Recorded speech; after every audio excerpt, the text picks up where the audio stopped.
Good afternoon. Fade to Black breaking news for this Thursday, March 28th, 2024. This is all of the news that you need. I'm Jimmy Church. All right. Help support the show. Get your Fade to Black t-shirts. Two shirts. Two ways to get them. The links are below. You can also become a Fade or Not. There's 4 ways to become a Fade or Not. Head over to our website. Everything is autographed. Everything includes shipping. Get your Fade to Black t-shirts today. Help support everything that we do around here, like the news 4 days a week. We do Fade to Black 4 days a week. Today, Thursday, I do 3 shows. I do the news. Then I go on with Christina Gomez, Mysteries with the History. And today we're doing superpowers, by the way, right after the news. And then we do Fade to Black tonight, with which is an AMA, AJA, Ask Jimmy Anything. You can ask me anything tonight. Just post your questions in the chat on Facebook, over on Twitter, whatever you want to do, and get your questions in. That's why I drink Fade to Black blend coffee from River Moon. Yeah, River Moon Coffee. Get your coffee. The links are also below. Let's get straight to it. Got a busy day here. On this day in history, 1979, at 4 a.m. on March 28th, 1979, one of the worst accidents in the history of the U.S. nuclear power industry begins when a pressure valve in the Unit 2 reactor at 3 Mile Island fails to open or fails to close. Cooling water contaminated with radiation drained from the open valve into adjoining buildings, and the core began to dangerously overheat. On this day in 1979, here's your fader fact.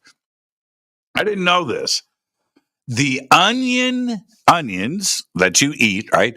The Onion Futures Act is a law in the United States that prohibits the trading of onion futures. That's because in 1955, a pair of traders acquired a substantial amount of onions and futures contracts, ultimately gaining control over 98% of the onions in Chicago. And that is your fader fact. Let's get to the breaking news. Slim, that's right, Slim is back in the news. Japan's first successful lunar lander isn't going down without a fight. It is not, after making history, even though it landed upside down, by the way. Back in January, the smart lander for investigating moon continues to surprise mission control at Japan's Aerospace Exploration Agency by surviving not one, but now 2 brutally frigid lunar nights. The sun right now is currently high above the lunar horizon, so Slim's equipment is currently really hot. 212 degrees Fahrenheit, and only the navigation camera can be used for the time being. Based on their newly acquired data, however, it appears that some of the lander's temperature sensors and unused battery cells are beginning to malfunction. Even so, JAXA says that the majority of functions that survived the first lunar night are still going strong after yet another 2-week stretch of darkness that sees temperatures drop to minus 208 degrees Fahrenheit. Wow. Okay, chocolate lovers like me. I mean, last night after the show, I had Trader Joe's dark chocolate covered caramels for dessert after dinner last night while I was watching a movie. And then later, up in bed, my nightstand, yeah, I do, I'll admit it, I've got Trader Joe's dark chocolate covered almonds sit on my nightstand. I eat like one, but man, I love my chocolate.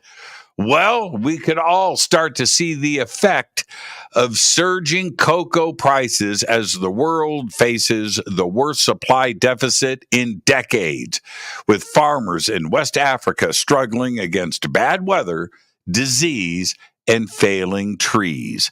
Cocoa futures for May delivery surged to an all-time intraday high of $10,080 per metric ton on Tuesday before ending the day down 0.3% to settle at $9,622.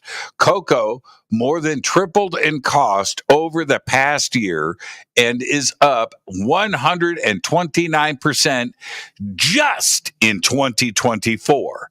The world is facing the largest cocoa supply deficit in more than 60 years.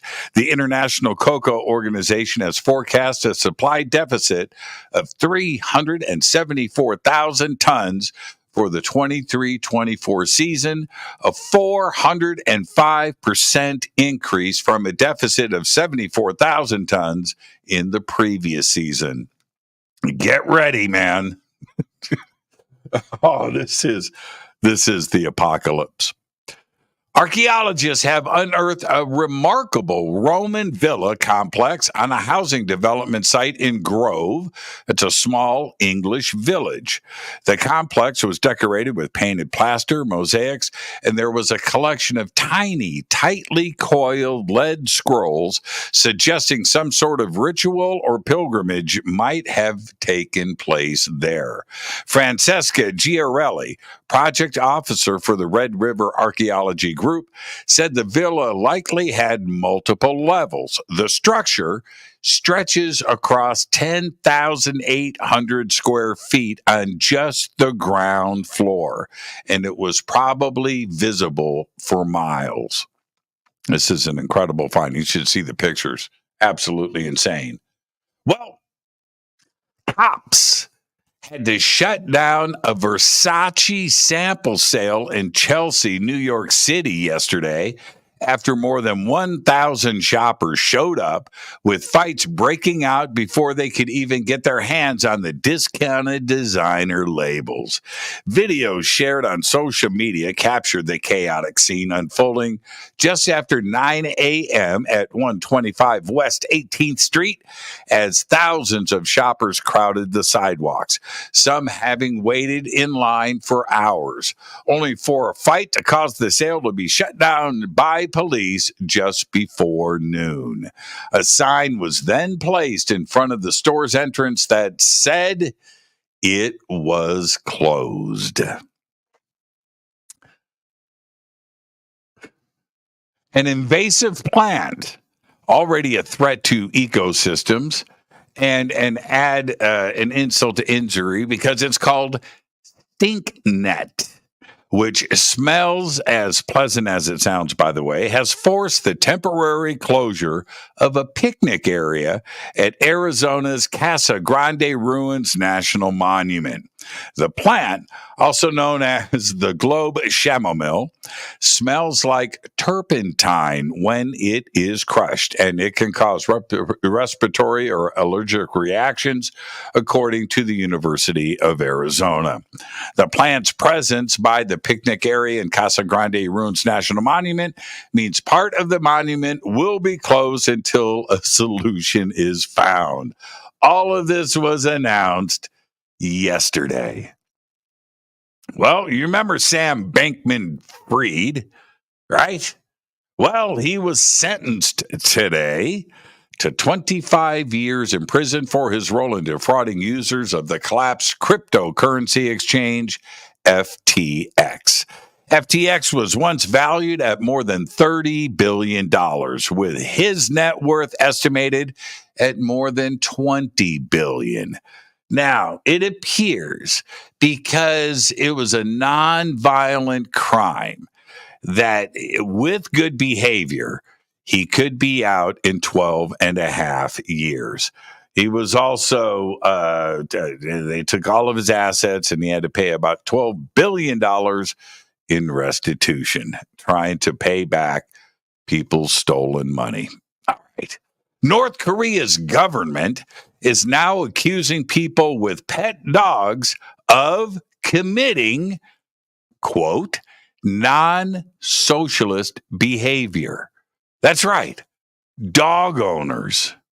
Now listen to this quote, and I quote, In view of the growing number of families with pet dogs at home, the Socialist Women's Union of Korea has informed its members that treating a dog as a family member who eats and sleeps with the family is incompatible with the socialist lifestyle and should be strictly avoided. It's one of the ways wealthy people waste money in a capitalist society. End quote. That's right. Dog owners are about to face a labor camp for life. Wow. And finally, I'll leave you with this.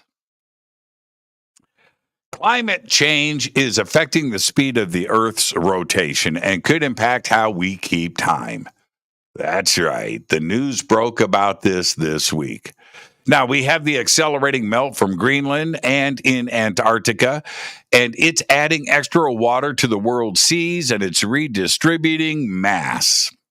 That is very slightly slowing the Earth's rotation, right? But the planet is still spinning faster than it used to. Now, stay with me. The effect is that global timekeepers may need to, stay with me, subtract a second from our clocks. Changes to the planet's liquid core have meant that the Earth has been spinning slightly quicker. We know this, and we've been adding nanoseconds, right? Since the 1970s, to correct for it, about 27 leap seconds have been added to the global clock, with timekeepers planning on subtracting a second for the first time in 2026. Now, they may have to do it sooner than that. This is known as a negative leap second. All right. Now, the negative leap second has never been used before, and it will pose an unprecedented problem for computer systems across the world. Or will it? Right? Remember Y2K? Remember Y2K? I do. Back then, when all of this was going down at the company that I worked for, Alesis, they had computer programmers in there modifying the software just in case and changing dates and time clocks. And every company around the world was doing the same thing. It was actually pretty good business if you were doing that. Turned out, really, nothing happened. All right. Now, what they are saying today, because of the internet and the way that everything is tied together, banking systems, mortgage, stock exchanges, the logistics, stoplights, everything around the world is locked into the atomic clock, and it is built to go one direction, that is forward. Subtracting a second will then upset all of the software around the world. Now, that kind of makes sense, doesn't it? Or will it affect anything? Or here's another suggestion.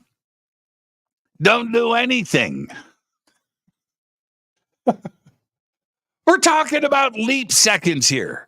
And adding it, and that's built into the software, that makes one thing. Okay, I get that. Subtracting a second does nothing. Why freak everybody out? It's 1 second. In 1 second. In 1,000 years, let's talk about it. But right now, why freak everybody out? Let's get the conspiracies going. All right, let's just jump into this. Let's cause a worldwide panic over 1 second. Let it go. Seriously. There you go. There's all the Fade to Black breaking news that you need for this Thursday, March 28th, 2024. Fade to Black breaking news is produced by Renee Neumann. I'm Jimmy Church. Now, coming up today, after the show at 2:30 Pacific time, I'll be on with Christina Gomez. And today, we're covering superpowers. Yeah. So I'll see you there for Mysteries with the History. Then later on tonight on Fade to Black, it is our monthly sort of. AMAAJA. You get to ask me, ask Jimmy anything. All of that tonight on Fade to Black. But for now, all I've got is Go Backley Tappy.